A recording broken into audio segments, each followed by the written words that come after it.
And there we go. Testing, testing. And there we go. Testing, testing. Sounds good there. And there we go. Testing, testing. Sounds good there.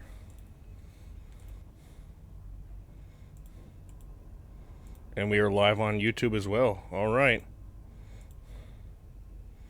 And I am in the streamers chat, just waiting for Yannick to show up now.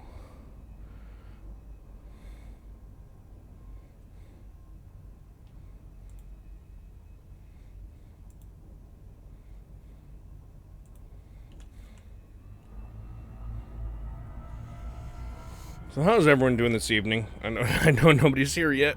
Just like a handful of people who were listening to the radio are still here, but hopefully no people come in to listen to what Yannick has to say. So it is July 16th, 3305.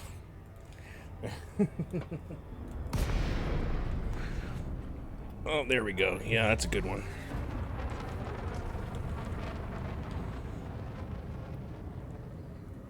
It's one of the dark ones, actually, once you get into it, but it's still a good one.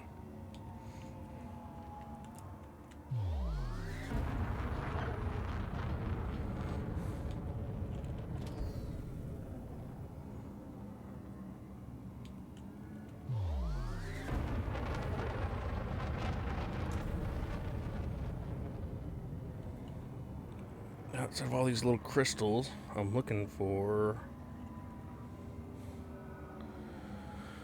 Because we don't really care too much about spiky boys. Spiky boys are everywhere.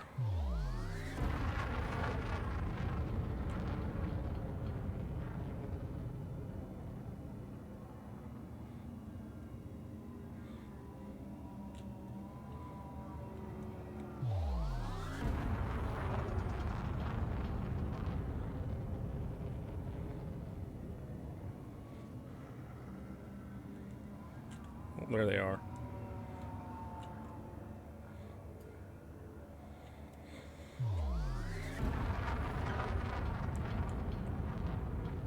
I'm looking for these little guys. Are they gonna show up? Greetings. Oh, hello, Yannick. How's it going? So to be honest, but you know, I'm here and raring to go. Yes, sir.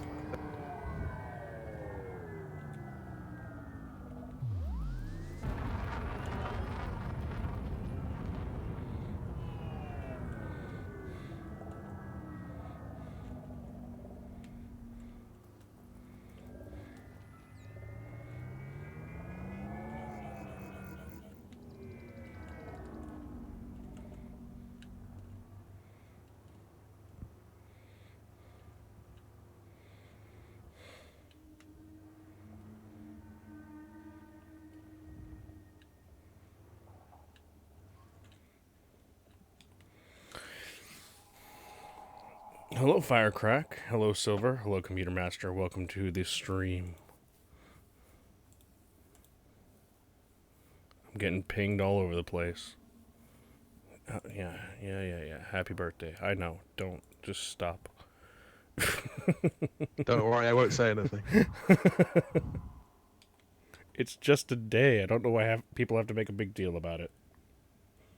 Yeah, I suppose it's just a convenient day for well-wishing generally, isn't it? But, yeah. I think some people make a big deal out of their birthday, some people don't. That's just the way of things.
All right, I have returned. Oof, ouch.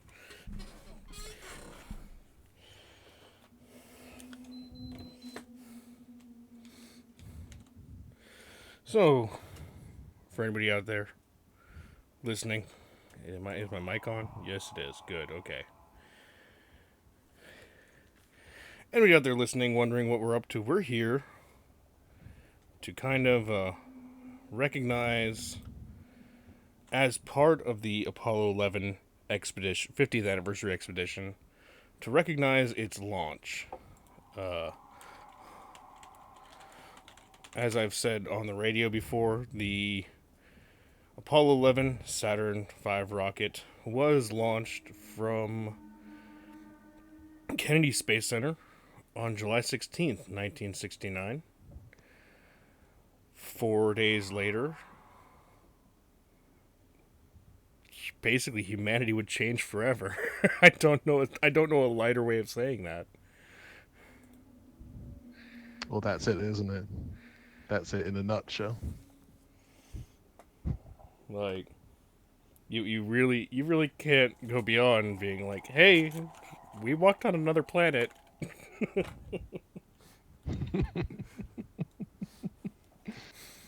Oh yeah, well this is it. I mean, in real time at the moment, we're actually quite close to the time 50 years ago they were going to lift off. We probably got about 21 minutes by my reckoning to the actual time they would have lifted off, and it was a spectacular event. I think hundreds of thousands of people in the sort of that area of Florida turned out, and from all over the country and all over the world, in fact, to watch this sort of unique event. And it must have been absolutely mad. And I'm sure some of you've seen like the footage from that day, and it's everyone looks very happy, but also sort of slightly uncertain as well. It's like a kind of weird carnival, but a carnival of space, because no one's seen this before, so what the hell do you expect, Yeah, and I mean, there had been several rocket and Saturn launches, specifically before this point, but still, this was the It mission that was everybody unique, wasn't knew it? Yeah. was intended to walk on the moon. Like, this was its whole purpose and point.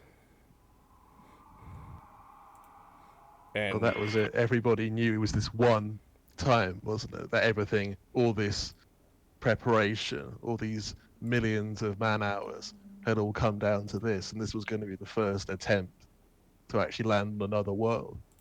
And now, if that happened now, that would be pretty mind-boggling. It happened 50 years ago. It must have seemed insanely boggling, because the only thing apart from there were obviously Apollo missions beforehand, but and Apollo 10 got pretty close to landing on the surface. It was like the dress rehearsal, they called it, for Apollo 11, everything but the landing. Until you actually do something, though, there's always that sense of, can we really do this? Until you've actually done it. But then again, I feel great admiration for those guys, not just the guys in the spacecraft, but everyone who worked on Apollo 11. But at the same time, I kind of feel for them in the sense of, it was an insane amount of pressure they must have been under at that moment, knowing everyone was watching. It wasn't just a sense of, we're doing this, and there'd been enough pressure on them already for that, but like everyone was watching. I think at the time it was like the most televised event in history. Then the next biggest one was the actual landing itself yeah, 4 days yeah, of later. course, the most watched thing around the world was on. I mean, jeez, what day would that have been? I mean, I think we're the same day. It would have been a Tuesday. Mm. For you, the day I passed through your village was the most important day of your life. But for me, Mm-hmm. it was Tuesday. Yeah. A lot of people also taking holiday for that, I'm assuming, because a lot of people turned up who would have been there otherwise. And yeah, it's just mind blowing, really. I mean, I don't know if Chankk, if you've seen the Apollo 11 documentary film that came out recently. You've probably seen the trailer for it at the very least, because Not I think a lot of people have recent, as not a well. recent one. I've seen a few old ones where it's literally just like basically they have like the footage of people in command, and then they have like, interviews with them, and they're like, what were you thinking? And they were like, I have no idea, my brain was just on overdrive, and I can't it was just, they were like, just do the job, play the robot, because the rest of my mind is in a dream state where it's like, this is this really happening, you know. Well, exactly. Yeah, I mean, this is why I sort of refer to this because I know there's a lot of this footage on the internet anyway. It's just this documentary film was great because it just put all the available footage that NASA and anyone else who ever shot footage of it connected and put it all together. None of it is any commentary of anyone like now doing it. It's just editing it all together and making it as clean as possible. But everything was shot as it happened, and they've synced it all up brilliantly. And to just see the resolution, I mean, it is kind of like, I know it's technically probably not the equivalent of like the highest resolution we have now, but it still looks like it was made yesterday, and that's how precise it is. And that kind of took me back a little bit. This particular version of it. I mean, I don't think it's going to come out on DVD or Blu-ray for a while, but Yeah, I it's like, would hardly recommend seeing it because as you were alluding to a second ago, all those little details about people's sort of behavior, their own sort of body language, and just seeing the expressions on their faces of like, building tension. And then you've got this sort of moment of sort of release at launch. Obviously, then it happens even probably more so when the landing comes around. But it's like every step of this journey is important and it can't go wrong.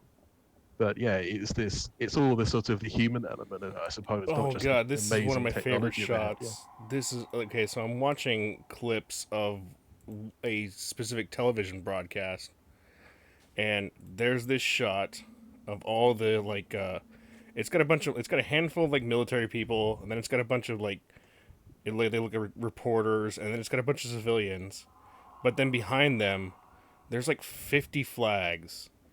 It's not, this whole thing wasn't just about America. It wasn't. Yeah, absolutely. And Well, this is it. This is it. It captured everyone's imagination all over the world, and I think it was played, if from a sort of public relation perspective, absolutely brilliantly because it should have been about humanity, and it ended up being all about that. I mean, whether people like him or not, either way, like Richard Nixon, the president at the time, even he was actually playing it in a really sort of, sort of beneficial for humanity kind of way. But this is the thing. It captured everyone's imagination, and it still does, because it's something that to this day we haven't yet surpassed. Hopefully, we'll go to Mars at some point, but it still remains like the pinnacle of human achievement, really so far. yeah, I mean, like, I remember being like, watching the was it the Curiosity rover launch, and everyone's like, "Oh, this is so incredible." It's like, we've already put stuff on Mars, but this is still exciting, granted. But it's like, the day that a human being steps into a giant explosion and gets That's launched what it to is. It's a Mars, controlled explosion. Yeah. like that's the only thing that can even compare to the Apollo 11 launch and its landing, of course, obviously. Yeah. Well, let's fingers crossed. We all hope to see it in our lifetimes. I mean, I damn well hope we do. That would be amazing to see people set foot on Mars. But that's like the equivalent, really. I mean, in some ways, maybe even little bit less so because it isn't the first time someone set foot on a world of any kind. It's the moon is a moon, a satellite, technically not a planet. It's the size of a planet, although it's Well, still a moon. if the Earth wasn't here, it would be a planet. It's Yeah. yeah. It's pretty substantial size. So yeah, but that's the thing. Going to Mars it's going to be absolutely awesome, but it technically won't be the first thing that happened, and it's always that crossing that threshold in all of humanity's achievements throughout everything we've invented. It's always that first step into the unknown that's the most difficult and the most sort of boggling when it happens. Because everyone before that, is in essence just science fiction becomes science fact. Okay, that's happened in lots of other technologies, but it's not as dramatic. I mean, look at our sort of cell phones, mobile phones at the moment. That's sort of sci-fi come to reality, but it's just not as dramatic. It's great, Oh but yeah. it isn't as great as someone landing on another world, you know. Oh man, I'm trying to get the timing Coming set. up in the automatic sequence about 10 or 15 Yeah, seconds it's from like this 12 time. minutes from now, so yeah. We're hoping to do a countdown with like the original, yeah, audio from the actual launch, like literally the last minute of the countdown, and that should be like It would synced up at like it would be 21, it, wait, 31 minutes past something like yeah, that. 31 minutes past. It would be fantastic if NASA was actually rebroadcasting this. So Yeah, I mean I could maybe just they are, copy but their live stream. yeah, maybe they are, but I've not actually looked into it because I've just been sort of preparing to do this because at the same time I'm trying to put in sort of details into the expedition Discord about what was going on at the same time and all sorts of other bits and pieces. But The yeah, vehicle starting to pressurize as far as I the propellant think tanks are it's concerned. such a shame actually that this Apollo documentary actually isn't still in the cinema because I've just said to everyone who's even vaguely interested, like go out and see it now. I command you all go and see it. But I think at least And in the all UK is it still seems to go have as stopped we its run monitor at our the moment. status for But it. it's Firing like the command nearest coming thing in to now almost being there we're ever an going to automatic get. sequence as the But master part of the fact it's on a computer. massive screen is just seeing all the details. The only thing that I would say that looks radically different now compared to let's say ISS technology is all the little sort of analog dials, almost like the steampunk dials in a way almost. Like because you only got a small amount of digital dials on the spacecraft. But that's the thing. Apart from that, like the spacesuits look pretty similar. Most of the equipment they're using looks like it could be in service now, but it just isn't. So it was like so far ahead of its time in many ways. I like how they make a big deal. They're like they collected 47 pounds of lunar material. It's like they also left half of their ship and a car there. So Oh yeah, yeah. Quite a few cars, I think. I think there was 3 missions that had the old lunar rover, but yeah, it's yeah, no, that must have been fun. Now that looks like great fun, doesn't it? Driving around on the lunar rover. No, that must have been Supervisors, fantastic. hundreds Okay, of Apollo events 11 have didn't have trained one. It was over like these Apollo last few 15 was minutes. the first to have those, but that must 2 have minutes, been 10 sweet. seconds and counting. Oxidizer tanks in the second and third stages now have I think pressurized. like most people at some point, I think, seem to had their sort of dream at least to have become an astronaut or go into space, just because it is what it is. It's so just different. It takes us out of this world in a very literal way, and it's not mundane. It's the opposite of mundane, isn't it? It's like it's stretching into sort of into the stars and to where our imagination really starts to sort of stretch out as well. I know as a species we want to explore, we want to find out, and this is curiosity. That's why no matter what probes go out into the solar system, maybe beyond the solar system, that humans will always almost inevitably follow. Fingers crossed we don't like wipe ourselves out in the meantime. But if we keep going as civilization, I'm kind of quite convinced that just our own desires, our own curiosity will just drive us to oh further yeah. planets and then maybe to the stars if we ever smart enough to work out how to get there. You know? Where's that? Where's that? Where's that? Where's my audio clip here? Oh, this is one I love. This is like these 4 words from Ghost Giraffe are just like I'm an explorer. Like that was the moment I knew. Where is it? Everybody else on the radio will get to hear this, but you won't. Yeah, fair enough. This is is Voyager Voyager 1. 1. And it's like, that's it. 4 words. And you're just like, oh, I know how I'm playing this game from now on. Yeah, it's awesome, isn't it? Yeah, it's all just so dramatic as well. I mean, to think that these guys on Apollo 11 and all the other Apollo flights, and that's the nearest major body to us, and that's you can see it in the sky. But I think that's part of the reason also it has that universal appeal to it. Because like you went to like Saturn or something, okay, you see Saturn in a telescope from Earth, or binoculars, but it's not very big, and you can barely make it out in any detail. But the moon, you can see a good detail with the naked eye, and like since people have existed, people looked up at the moon thinking, what would it be like to be there? And then actually doing that. It's pretty crazy thing to do, really. This is Considering Voyager our 1. evolution, we're just, when it comes down to it, so these sort of jumped up chimps, really. Not knocking chimps, they're great, but yeah. In evolutionary terms, we are just slightly evolved monkeys, but look what we've done with ourselves. It's pretty remarkable if you think about it. Oh, I mean, I have that joke that, it's like, in the beginning there was everything, and then everything decided to get as far away from everything else as possible. And then I go on to describe how, it's like, this has been called, the expansion or initial blah, blah, blah. Except by one group of retarded monkeys on a rock in an insignificant corner of the galaxy who called it the Big Bang. These monkeys have spent the last 50,000 years learning to throw larger piles of poo at each other or how to have sex with one another, which goes to their prevalence for naming things. Oh, well.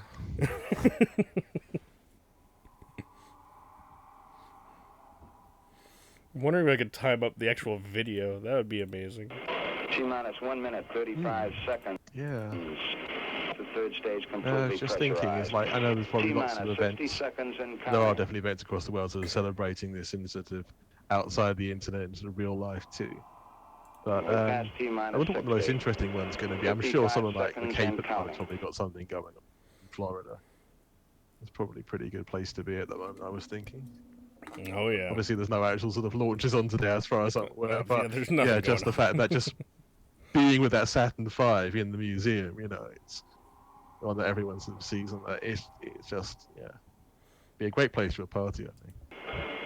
Neil Armstrong reported back when he received the good wishes. Thank you very much. We know it will be a I think good we've flight. got about I love 5 that. I minutes. love that too. When they're like, at the last 2 minutes, they're like, "Good luck," and he's like, "Hey, no problem. It'll be a good flight." Yeah. Good luck and Godspeed. Yeah. By the 40 sounds of seconds it, it's away like, from the I think Apollo for 11 the liftoff. crew, they were All the stressed seconds- to a certain degree, but this was like the relatively sort of easy part, because for them it's kind of, once they're strapped in, it's mostly automated anyway. They have very little they actually have to do other than just make sure all the switches are in the right places and just keep an eye on things. Oh well, I mean So, that's yeah. been historical. Like they talk about the what's his name, the Russian cosmonaut, the first human in space. Gagarin, yeah. And they're like, yeah, Gagarin had all these switches and knobs and things, and literally half of them didn't do anything because they didn't trust him to control anything. I think they're emergencies really only. I think the early Soviet space program, they didn't trust their astronauts very much. I think they were paranoid they might defect, but I think over time they realized they probably would. But I know what you mean. They had a preference for everything being automated. Though to be fair, I think with the early Mercury program, most things were sort of manual. Even though there was an automatic mode. I think by the time of Apollo, just everything became quite complicated, so it's just easier to do it mostly automated. There's a few maneuvers that weren't. Stage But tanks now everything to do with the launch 35 pretty much seconds is and all counting. We are automated. still go with Apollo 11. It's kind of 30 funny, actually. This seconds is one and thing I counting. will actually point Astronauts out report it feels for good. those of you T-minus 25 probably don't know the seconds. details of it. During the launch, 20 the seconds commander and has his hand on what's called the abort handle, which is like a small sort of joystick, really. And sort of he basically, to jettison the command module if the rocket explodes or is a problem, he pulls the handle and the escape tower pulls the command module away to safety and their lives are saved. But like what happened with the Soyuz launch recently, that had the escape tower work perfectly and save their lives. Yeah. But the interesting thing is that very same little joystick, if you turn it 90 degrees to the right, it becomes a control stick for the Saturn V. And all of a sudden, you can then pilot it manually if you do that. You just got to make sure you remember to turn it to the right way, to right 90 degrees before you do that. Otherwise, you're going to be in trouble and your mission will be over. So it's kind of funny how these things dual use controls. I think in Elite, we've all accidentally mapped something that shouldn't be near each other on the keyboard or the joystick somewhere and accidentally ended up pressing some control we weren't supposed to and boosted into the station or something. Mapping your eject all right next to your cargo scoop. or something like that. Yeah. There goes my last 2 hours of mining. Good job. Yeah, like, I shouldn't have done that. It's always I try to work out the ergonomics of it, and it's like, yes, just do not put all the critical controls near each other, so you don't accidentally trigger it.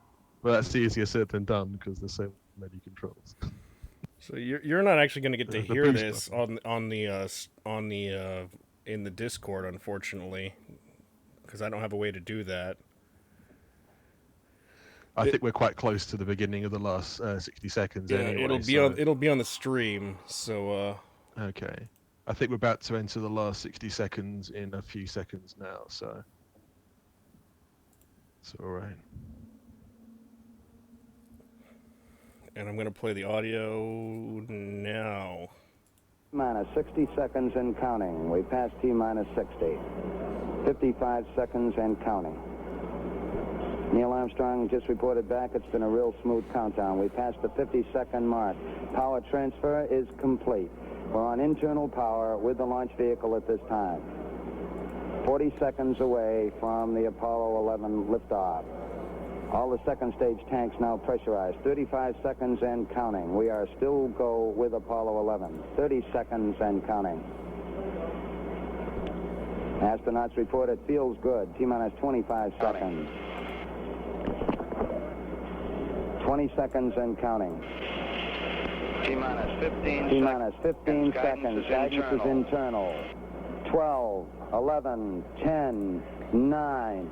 Ignition sequence starts. 6, 5, 4, 3, 2, 1, 0. All engine running. Liftoff. We have a liftoff. 32 minutes past the hour. Liftoff on Apollo 11. Tower cleared. We got a roll program. Neil Armstrong reporting the roll and pitch program, which puts Apollo 11 on proper heading. Right.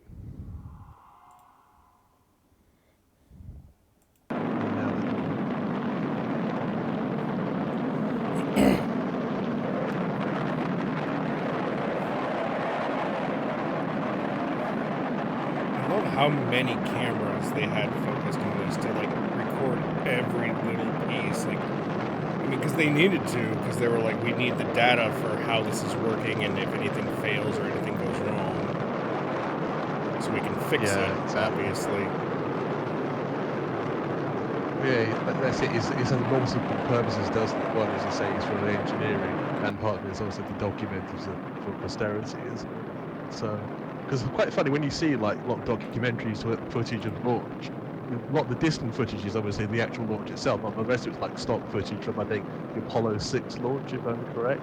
Like when they actually, it was the unmanned Saturn V launch, the last unmanned Saturn V launch. And a lot of the sort of inbuilt cameras are on that, and also when you see, when the staging happened and the stages fall away, you've got a little camera inside it. I think that's also from the unmanned Apollo 6 flight too. So it's kind of interesting. They didn't have all these cameras in the positions in every single mission. So some of it does go back to stock footage, I'm afraid. But it's really good quality stock footage, though, I must admit. I don't really get bored watching it, though.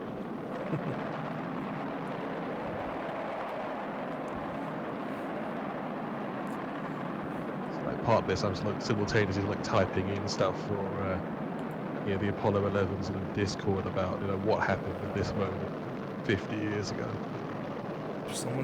I am happy to see at least there's been a good amount of stuff in the media. I mean, I'm talking about really in the UK at the moment. Internationally, I sort of pick up bits and pieces from the internet and other things. I pay some amount to American and some bits of like German and French as well. But I'm really gratified to see how many people are sort of really sort of fired up about this. Oh yeah. Not just the people who are on the expedition, obviously. Also, if anybody's asking, am I at the 2 mass from yesterday? Yes, I am. I'm at the notable stellar phenomena that we discovered the other day. So, yeah, that's a small thing. On top of this, I convinced about like 5 or 6 people to come down to the Cocoon Nebula and help properly survey the entire 2 mass and map the systems down here. And Yeah, I saw that. That's a great idea. we found a notable stellar phenomena that nobody's seen before. So Oh yeah. like we Some genuine know discoveries. nobody's seen it before because there are and unmapped bodies in the system, which means nobody's been here since mapping came out. So It's quite funny when you see systems like that. Someone's tagged the system but not mapped, as you say, because the modern scanner hadn't actually come out at that point with the probe. So yeah, it's a weird one. it's all I've good. literally had Cocoon Nebula like tagged for about 3 years.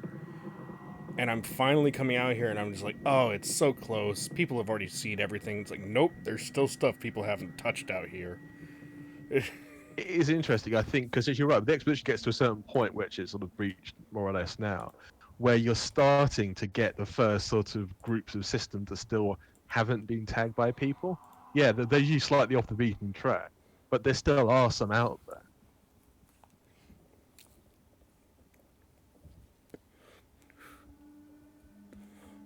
Yeah, but anybody who's watching the stream wondering why there's a mollusk polyp basically assaulting my adder or my hauler. Yeah, this is a notable stellar phenomena.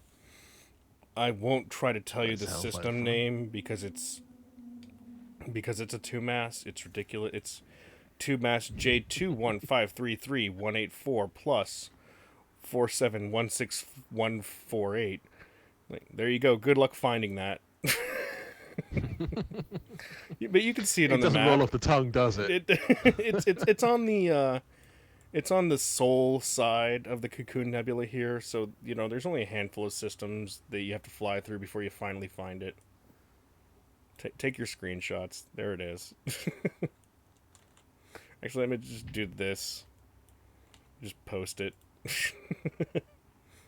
But yeah, I hope everyone enjoyed that. This really was just a brief kind of thing we were doing. It wasn't really a mass meetup or a launch or even really a discussion of anything. It was just, recognition of how this all started and why we're here, you know, in more ways than one as well. Exactly. No, it is a good time to do this, as you say, because I mean, some people have asked me why the expedition necessarily had maybe start today or think, well, if we'd have gone purely by the exactly every stage copying Apollo 11, the actual expedition wouldn't have been very long, and it would have been ending at weird times or starting at weird times as well. Because the whole thing is 9 days, and it doesn't fit very cleanly into most people's weekends, which is a prime time for meetup. So yeah, we could have followed Apollo 11 exactly, but it wouldn't have made much sense to do it that way. Yeah. But Imagine if we'd have launched now, like on a Tuesday in the middle of the day. I mean, that would have been weird. And you probably got about 3 people turning out. But there you go. That was the Apollo 11 launch video and some discussion and coverage by yours truly, Chankk Otome, and our fearless leader over here, Yannick. Thank you, sir. And I'm actually gonna end the stream there because I'm gonna go to sleep because I got work in the morning. Ah, fair play. But thank you for being here. This will be archived on the Distant Radio stream. I also know that J Matrix has been recording us, and I think Falcon might also be recording. I don't know, and they'll have their own videos posted later on with our audio. There's not really a whole lot we talked about. We didn't discuss a whole lot of background or anything. Obviously, Apollo 11, Commanders Neil Armstrong, Lunar Module pilot Buzz Aldrin, and Michael Collins in the command module. Can't forget Michael Collins, the only human being to take a photo. Well, I think somebody comically called it the first and only everyone else see. Yeah, It's because the it was. it's the only photo that contains the entire Earth and the lander module, and he is the only human being to not be in the photo. So Yeah. I mean, there's that movie. What is? Oh God, I can't remember what it is. But there's a movie there where like the main character is like one of his motivations. He's like, I always remember Michael Collins, and I feel bad for him, sitting up there, seeing everyone else's lives go on, while he just pushes buttons, or something He like seemed pretty that. happy with it, though. To be fair. Like he's watching the whole world and its lives going on and history being made beneath them, while he's just in the command module. But yeah, don't forget, It's never pretty never cool, though, forget like- Michael Collins. That guy, none of it would have happened without him as well. So Absolutely. anyway, that was the. They spent less than a day on the surface too, and I mean, even for that, they spent half of that time in the lander just planning everything. Yeah, But exactly. that It was wasn't didn't spend very long at all. That was the Apollo 11 launch launch stream, and we're gonna call it end there. Thank you for being here. Thank you for watching, and whether you're on the Apollo 11 expedition or not, whether you're just following us, the radio will keep covering it, and we're proud to be a part of it. We really are. There's literally half of the radio is is involved in this. And I'm happy to have you along. But, It's yeah. been great fun. Kind of call it a night there, and thank you everyone for watching, and we'll see you when we see you.